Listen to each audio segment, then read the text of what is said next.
Welcome to Yellowstone.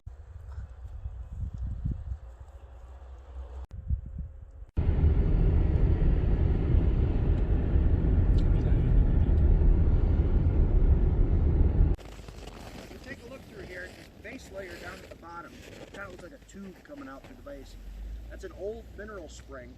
It pushed out so much mineral that it capped itself off over the top. If you go down into Mammoth, we saw that large stone, Liberty Cap. Same thing there, right next to it, you got Devil's Thumb.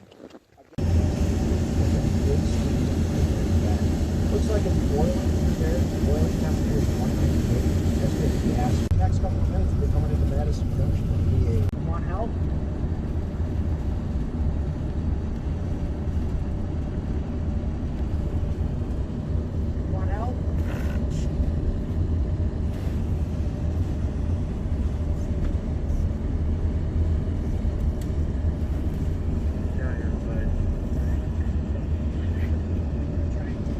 Right behind me.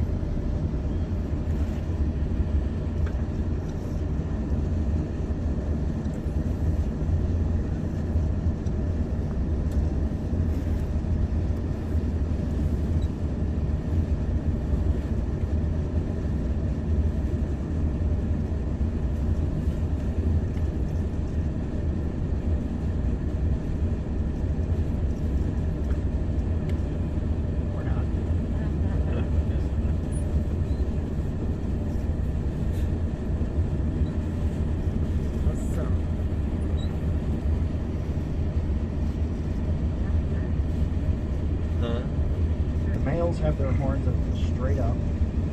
Females are kind of wonky off to the side. Males will use them for fighting. Females really have no purpose for their horn.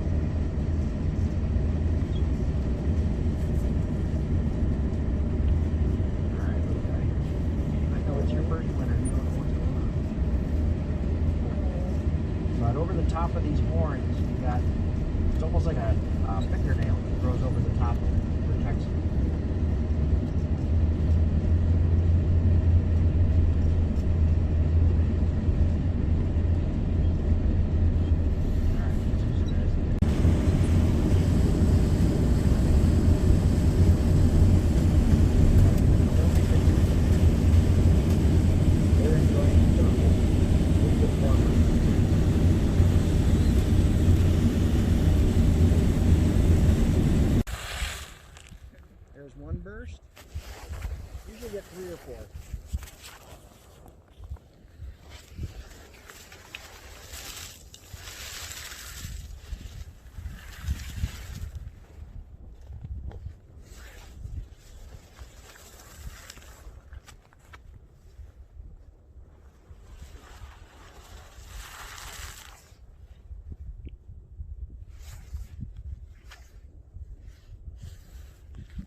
these bisons. They're just chilling behind me. Watch. You see, so many of them right there. Herd. Huh?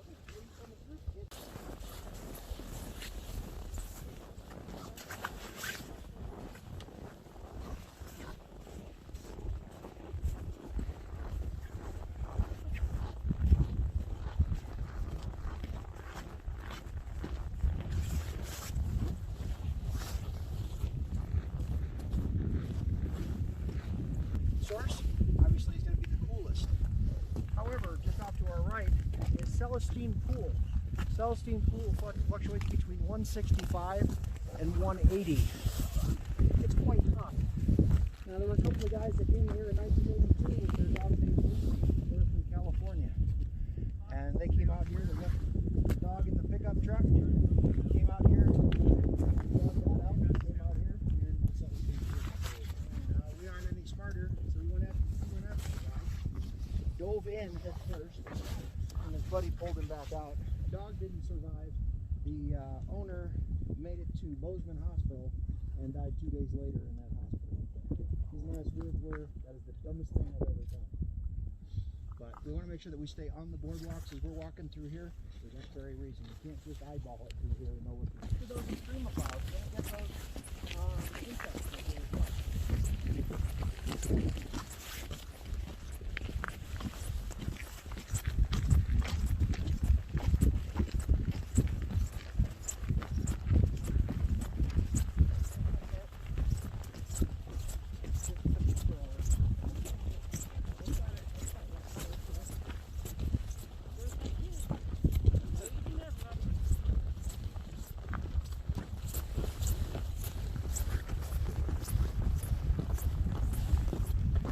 This is Silac Spring.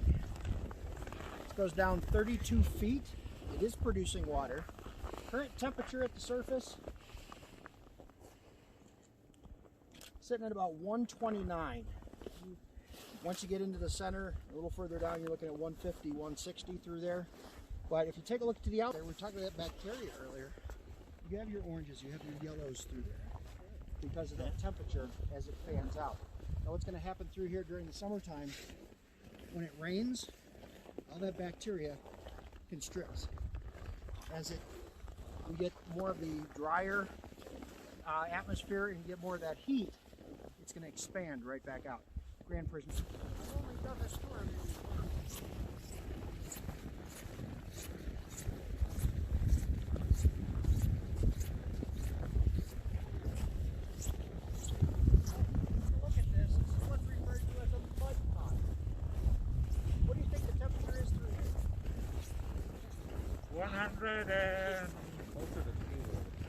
Maybe 150? What if I told you it's between 68 and 70 degrees? No. Huh? Absolutely. Take a look. It's just gases. If you look at the bubbles, they always come up in the same spot. Oh, so sorry. So it's hydrogen sulfide escaping through there and aerating all that iron.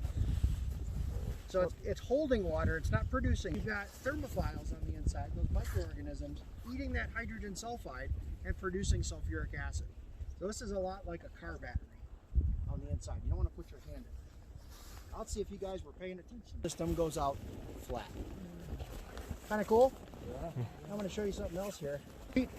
That's where the road originally came through before August 17th, 1959, the date of that big earthquake. And that's the date that this all expanded out, tore up the road, and created two new vents, your fumaroles, just off to the right over here. So let's go over and check this out. What's the best time here when bears appear? You're looking at April, May, June, early part of July. Are they like September and October? Are they like as visible as the bison, or? Oh yeah, you'll find them all over the place. Oh wow, never one.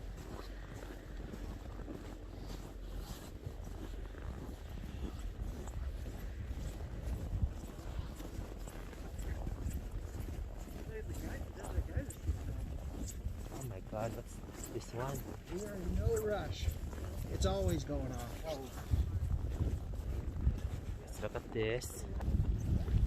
Okay, these are two fumaroles that opened up during that earthquake as well. Fumaroles aren't going to produce any water. It's just pushing that steam out, that hydrogen sulfide. But one thing that broke open was red spouter over here. Red spouter pushed right through that iron, and you've got all that water in there. That's all from snowmelt. Okay, but it's pushing that hydrogen sulfide through. Now I've lost money on this particular.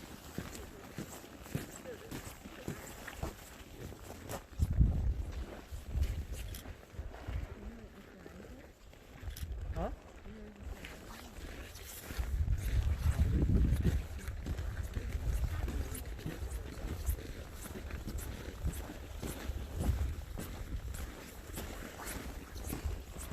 One thing I like to point out to you guys, before you get up here.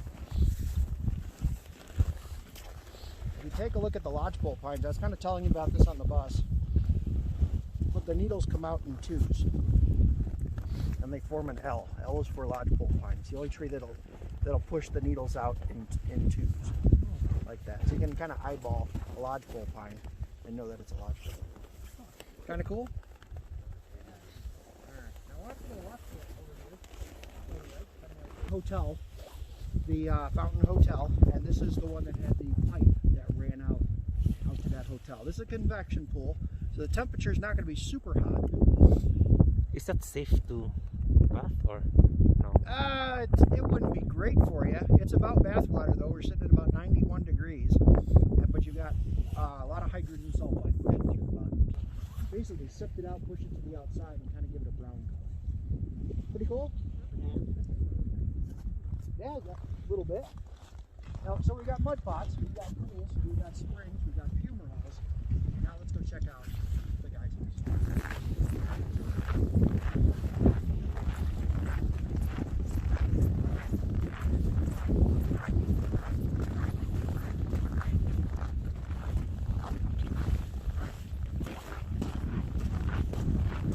Oops, you dropped So look right here.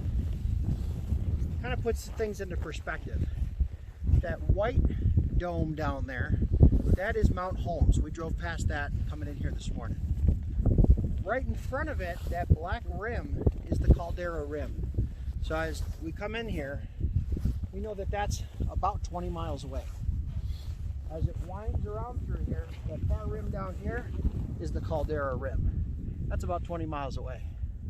The far rim is down this way, about another 20 miles, and about 20 miles that way. We are in the dead center of that volcano. So if it's going to go right here. About to be there. Now I want to kind of put it into perspective for you, okay?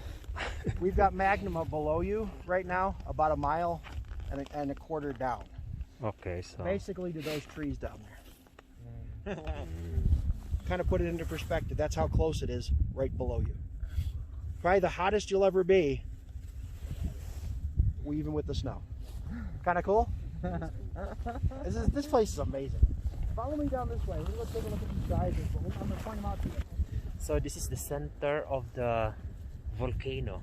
So the mouth of the entire volcano. So I'm here, right here.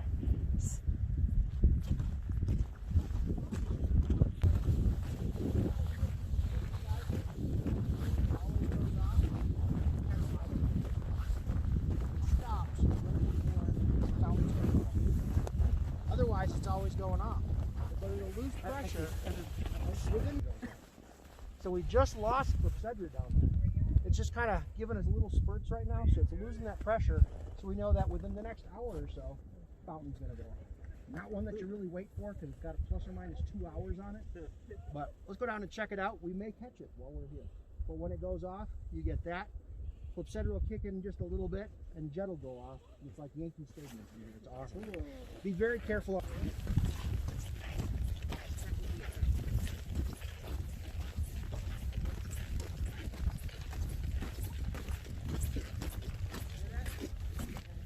That's why they call it jet. It's not the sign of eruption, not yet.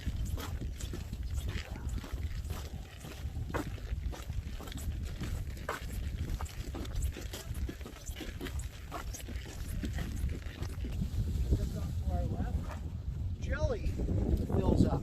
That's jelly geyser over here. Now off in the background down there, check this out to this side.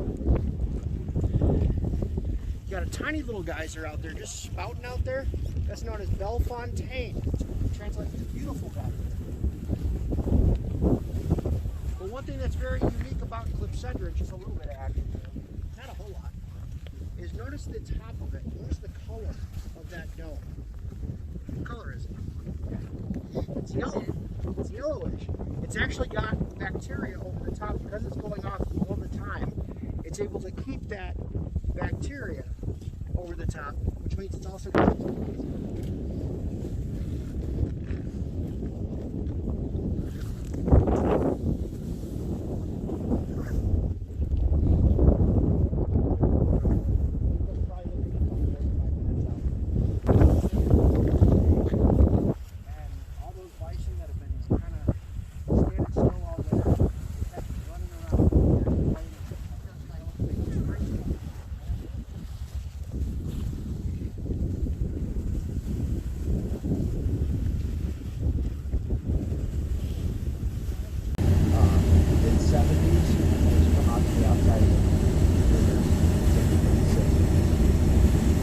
just on the other side of the Celestine. Notice all that's hard to tell. But on the other side, there's Travel-aag Spring. You see that cover of National Geographic all the time, all the colors, stuff like that. You really can't see it very well. In the wintertime, there's so much around that. Did you really? I'm gonna need that photo. I have been dying. We're just getting a little bit off a steamboat geyser out there in the center.